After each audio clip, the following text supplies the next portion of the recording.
7 action. Congress के उम्मीदवार हैं सामने जो आपसे लड़ेंगे, अजय राय जी, और इसीलिए आलोक जी आपके पास आते हुए जिस घाट पे आप बैठे हैं इसका कायाकल्प तो यहाँ पर जब जनता ने उनको चुना है सांसद उसके बाद ही हुआ है। आपको कैसा लग रहा है गंगा घाट पे 80 घाट पे पहुंच? अच्छा, हमको सिखा रिया है। पहले तो मैं बाबा विश्वनाथ को नमन करूंगा, माँ गंगे को नमन करूंगा। घाटों का निर्माण तो यहाँ 35 साल से कॉरपोरेशन बीजेपी की ही रही। क्या वो निकम्मी कॉरपोरेशन थी? क्या देश के प्रधानमंत्री ने ही आकर घाटों का यहाँ पर निर्माण कराया? क्या उससे पहले 10 साल तक सांसद यहाँ पर थे जो वो भी भाजपा के ही थे? क्या वो निकम्मे थे? बात यह है कि देश के प्रधानमंत्री जब से यहाँ से बने हैं सांसद, बनारस को क्या मिला है? बनारस के सैकड़ों मंदिर तोड़े गए, उन पुजारियों का क्या कसूर था? आप बताइए, इन बुनकरों का क्या कसूर था कि जिन बुनकरों के हाथ से काम चला गया? अरे भाई, बनारसी जहां पर सारे लोग बैठे हैं, आप में से तो किसी एक को सांसद प्रतिनिधि तक नहीं चुना मोदी जी ने। क्या चुना 10 साल में? 2 सांसद प्रतिनिधि आए, दोनों गुजरात से लेकर आए। अब बोल। यहाँ पर जितनी कंपनियां आई गुजरात से लेकर आए। हमें गुजरात की कंपनियों से आपत्ति नहीं है, लेकिन क्या बनारस वालों में इतनी भी काबिलियत नहीं थी कि यहाँ से कोई सांसद प्रतिनिधि चुन लिया जाता? एक सांसद प्रतिनिधि आए, उसको तो कोरोना में चले गए। माँ गंगा ने शायद उनको आशीर्वाद दिया होगा। सैकड़ों एकड़ जमीन यहाँ पर भ्रष्टाचार में बना ली। यहाँ के यहाँ तक हालत ये है। पूरा कर मैं लीजिए, आप जवाब बताऊंगा दीजिए। क्या मैं एक एक फैक्ट के साथ बैठा हुआ हूँ। अरे यहाँ के तो अब लंगड़ा आम मशहूर था, यहाँ पर गुजरात से लाकर खजूर के पेड़ लगा दिए। आपको गुजरात से क्या प्रॉब्लम है? मुझे गुजरात से प्रॉब्लम नहीं है। हाँ। मुझे प्रॉब्लम बनारस के लोगों को जो बार बार कहते हैं मोदी की जो बात करते हैं। हम तो उनसे पूछ रहे हैं कि क्या बनारस हिंदू यूनिवर्सिटी में, क्या पूर्वांचल में या बनारस में एक व्यक्ति योग्य नहीं था कि यहाँ का वाइस चांसलर भी आपको अपने राज्य से लाना पड़ा?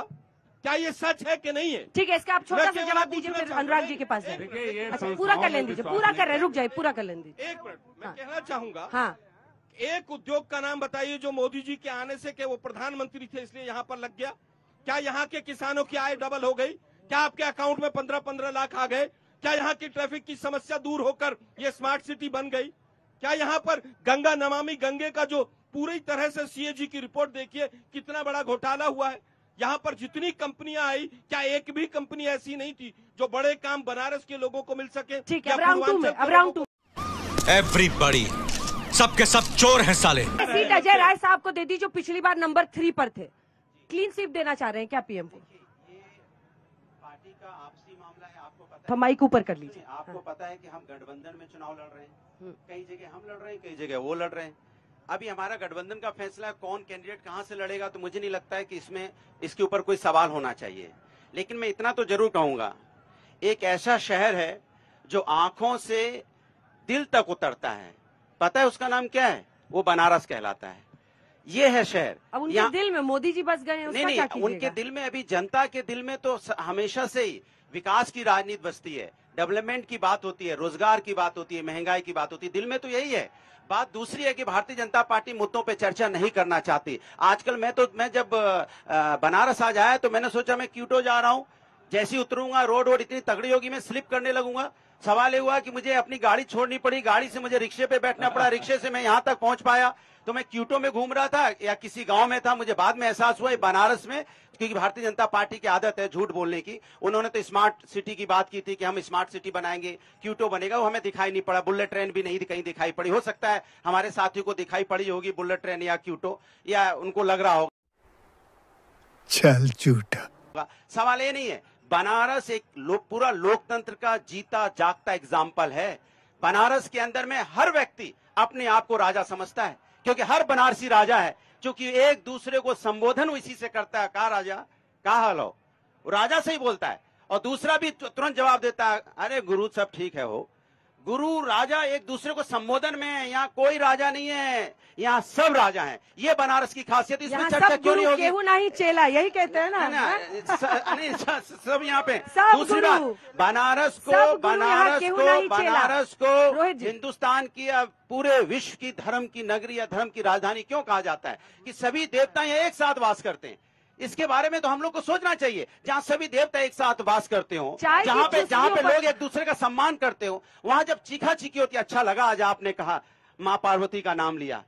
पहली बार मुझे लगा कि माँ पार्वती का नाम तो लिया गया, अच्छी बात है ना, ये होना चाहिए। और उसी में आपको टोकना चाहिए था कि बीएचयू की घटना जो बच्चियों के साथ अन्याय हुआ, तब आपको टोकना चाहिए था। ये वो नगरी है जहां माँ बाप, यहाँ माँ पार्वती का सम्मान होता है, यहाँ पे हमारे महादेव बसते हैं, और वहां पे बच्चियों के साथ अन्याय हो जाए और आप चुपचाप बैठते रहो, उससे कहते रहो हम विपक्ष राजनीति कर रहा है, विपक्ष राजनीति कर रहा है। ये क्या बच्ची के साथ अन्याय नहीं हुआ? फिर आप कहते हो कोई बचेगा नहीं, कोई बचेगा नहीं। अरे क्या नहीं, एक मिनट, क्या मुद्दा नहीं? अच्छा, बच्ची का कोई मुद्दा नहीं है, अच्छा बच्ची का होना कोई मुद्दा नहीं है, उसके साथ अन्याय हो गया, कह रहे हो जेल में। ये नहीं, ये आपका जवाब है।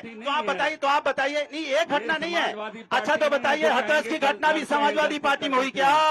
हाथरस की घटना भी आपके हुई, उन्नाव की घटना भी आपके समय हुई, और आपकी सरकार आंख बंद करके सोती रहती है। आपकी सरकार सिर्फ और सिर्फ माहौल बनाने का काम करती है, महिलाओं को न्याय नहीं दिला सकती। आपने देखा होगा बच्चियों को, पहलवान बच्चियों को कैसे घसीटा गया, ये भी आपकी सरकार थी। किस तरह से मणिपुर में बेटी के साथ अन्याय हुआ, आपकी सरकार थी। मणिपुर में आपकी सरकार थी, दिल्ली में आपकी सरकार थी, उत्तर प्रदेश में बीएचयू में आपकी सरकार थी। अरे बाप रे, ये तो धोती खोल रहा है। मुझे लगता है कि अगर नशा पिछले 10 साल में सबसे ज्यादा बढ़ा है, और वो ज्यादा बढ़ा है, और बनारस में भी उसका असर आया है, तो उसमें अगर उन्मूलन की बात की जाए तो मुझे नहीं लगता कोई दिक्कत है। अब बात करता हूं मैं, सुनिए ना, अगर इतना, अरे भाई, मैं आपको अगर नशा चाहिए तो मैं दिलवा दूंगा आपको। अरे सर, ऐसे मत बात कीजिए सर, जनता से प्लीज, जनता से मत बात कीजिए, बीच में मत बोलिए। अंजना जी, नशे की समस्या है, और नशे की समस्या का उन्मूलन होना चाहिए। हजारों लाखों करोड़, आप कहाँ से नशा दिला देते हैं? मैं कह रहा हूँ, यहाँ पर आपको जो चाहिए सब कुछ अवेलेबल है। क्या क्या? कि जो चाहिएगा वो अवेलेबल है। मैं नशा नहीं करता हूँ, लेकिन अगर आपको चाहिएगा तो मैं अवेलेबल करा दूंगा। बात कर रहे हैं सर। अगर कोई नशों की समस्या है तो वो दूर होनी चाहिए। अगर अडानी के पोर्ट से नशा बिक रहा है तो वो सवाल उठना चाहिए। आप जितनी भी तमाम चीजें हैं, एक मिनट मैं फिर कहता हूं कि नशे की अगर समस्या है तो वो दूर होनी चाहिए। और अगर इतना अच्छा काम किया है मोदी जी ने, तो माँ से मछली से शुरू हुए थे और आज कहां पहुंच गए हैं। मुस्लिम लीग, मुसलमान और पता नहीं कहां से पहुंचकर मुजरा करवा रहे हैं। क्या देश के प्रधानमंत्री और बनारस की जनता ये मानती है कि बनारस का प्रतिनिधि मुजरे के नाम पर वोट मांगे? नहीं। क्या बताइए आप जरा, क्या मुजरे के नाम पर वोट मांगेगा देश का प्रधानमंत्री? शर्म आती है हमें। ऐसा झूठा प्रधानमंत्री, ऐसा झूठा और अहंकारी प्रधानमंत्री।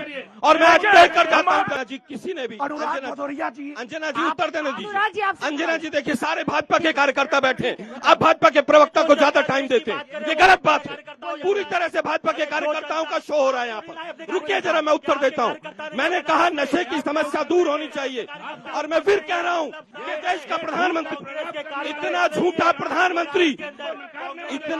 प्रधानमंत्री आज तक नहीं आया है जो झूठ बोलता है। अहंकार का पर्याय देश का प्रधानमंत्री बन गया। आलोक जी, पहला क्यों हिला डाला ना? सवाल सपा और कांग्रेस से है कि ये लोग क्या गारंटी कि 100% युवाओं को रोजगार दे देंगे?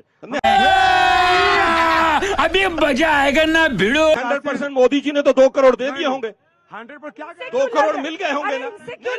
आप विपक्ष से 10 साल जो सरकार रही उससे सवाल नहीं पूछते हैं लोग। आपका नाम क्या है? दिक्कत ये कुमार पांडे, हम काशी हिंदू विश्वविद्यालय में छात्र रह चुके हैं। यहाँ छात्र रह चुके, अभी क्या करते हैं? बीजेपी के कार्यकर्ता हैं क्या? ये कार्यकर्ता नहीं, हम युवा हैं। हम लोग सरकार के लिए, कांग्रेस ने 2003 से 10 साल से जो प्रधानमंत्री झूठ बोल रहे हैं कि 2 करोड़ रोजगार मिलेंगे, उनसे पूछने की हिम्मत नहीं है। आलोक जी, गजब है भाई। आलोक जी क्यों गुस्सा कर रहे हैं? नहीं, गुस्से की बात नहीं है।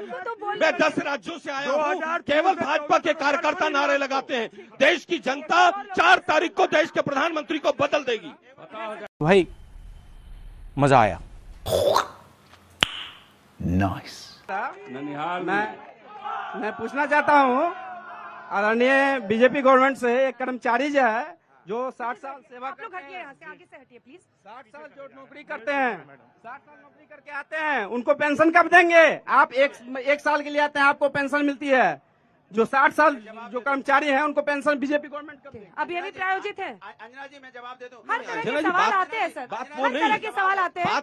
बहन डर गई, बहन डर गई। 2 करोड़ रोजगार बनारस को तो 10 उद्योग मिल गए होंगे। पेंशन को लेकर जो प्रश्न था, किसानों की आमदनी दुगनी हो गई होगी बनारस में। एमएलसी साहब पेंशन पेंशन नीति स्पष्ट है। पेंशन ओल्ड पेंशन स्कीम कब लागू करेंगे? देखिए, अग्निवीर लाकर 4 साल के नौकर बना दिए वो।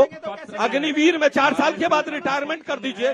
देश के प्रधानमंत्री को 75 साल में 5 साल और चाहिए। पत्र में है भदौरिया जी, आप पढ़े लिखे हैं, आपको सब पता है। देखिए हमारी नीति है, हमारी नीयत है। हम देश के युवाओं का देश के ऊपर 5 गुना कर्जा चढ़ा दिया, 5 गुना कर्जा चढ़ गया देश के ऊपर। यही अधिक चाहिए।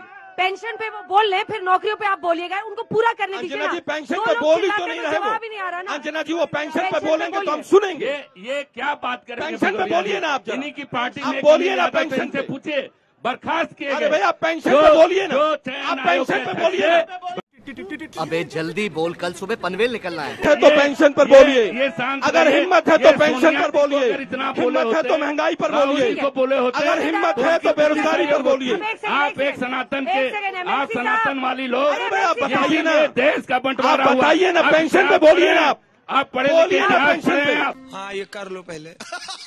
ये सवाल है, आप इतना अच्छा काम किए हैं तो आज हमारा भुखमरी में 111वां स्थान क्यों है? पर कैपिटा जीडीपी में 141 नंबर पे हम क्यों है?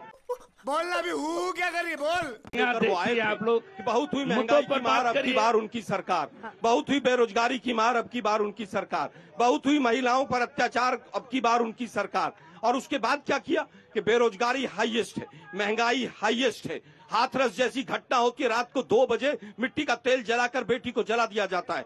लेकिन अगर जब भी कोई बात करो तो उसमें हिंदू मुसलमान फलाने ने कहा था, ढिकड़े ने। अरे भाई 10 साल से तो आपकी सरकार है, कितने रोजगार आए जरा ये तो बता दीजिए। भैया बैठ जाइए। ये सब प्रायोजित, ये तमाम प्रायोजित लोग हैं जो उठ कर बीच बीच में से उठ कर इनके बवाल आता है। Emotional damage. कि जिस देश के यशस्वी प्रधानमंत्री ने पूरे भारतवर्ष के व्यक्तियों को अपना परिवार मान लिया हो और वो प्रतिनिधि चुनने की बात कर रहे हैं। इनको अब देख तू, अब तू गया बेटा, अब तू गया, देख तेरी औकात मैं दिखाता हूँ। क्योंकि मैं बहुत दिनों से बहुत दिनों से खेल बंद करने के चक्कर में था। परिवार का आदमी मुजरे की बात नहीं करता है, परिवार का आदमी मुजरे के नाम पर वोट नहीं मांगता है। परिवार का आदमी अपनी बेटियों को बचाता है। परिवार का आदमी कभी भी कुलदीप सेंगर जैसे और ब्रजभूषण शरण सिंह जैसे लोगों को बचाता नहीं है। करवाली बेइज्जती। परिवार की भी बात करेंगे वो मोदी जी, छाछ तो बोले ही बोले, छलनी भी बोले। कंबोडिया क्या जाते हैं? परिवार का आदमी कभी मंगलसूत्र की बात नहीं करता है कि दूसरी पार्टी मंगलसूत्र छीन ले जाएगी। अनुराग जी बोले, फिर आप जवाब दीजिएगा। अनुराग जी देखिए इन्होंने बोला मेरे देश की ये भी बोल रहे थे कि आप लोग कैसे पूरी बेरोजगारी देश में खत्म करेंगे। कह रहे हैं देश की इकोनॉमी 5 ट्रिलियन हो गई। अब देश की इकोनॉमी 5 ट्रिलियन हो गई और आपने 80 करोड़ लोगों को लाइन में लगा दिया, 5 किलो चावल 5 किलो आटा में। आपने उनको पैरों पर क्यों नहीं खड़ा करते, रोजगार क्यों नहीं देते? और वो देखिए जो रोजगार की बात कर रहे हैं उनको ही कह रहे हैं बाहर के।